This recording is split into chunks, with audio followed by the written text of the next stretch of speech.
Kidney রোগ সম্পর্কে তিনটা শব্দ খুবই গুরুত্বপূর্ণ।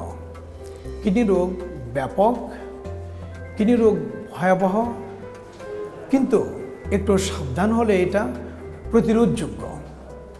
ব্যাপক কেন? যদি বাংলাদেশের কথা বলি, প্রায় 3,80,00,000 লোক কিডনি রোগে আক্রান্ত। প্রতি বছর প্রায় 40,000 লোক কিডনি সম্পূর্ণ বিকল হয়ে অকাল মৃত্যুবরণ করে।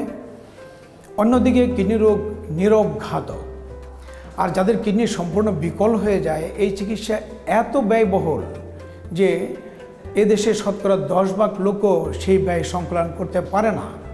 যদি এই কিডনি রোগ প্রাথমিক অবস্থায় নির্ণয় করা যায় এবং আমরা যদি সুস্থ জীবনধারা চর্চা করি, তাহলে যেখানে 10 ভাগ কিডনি বিকলের চিকিৎসা করতে লোক হিমশিম খায়, সেখানে 50 থেকে 70 ভাগ ক্ষেত্রে এই ভয়াবহ কিডনি বিকল প্রতিরোধ করা যায়।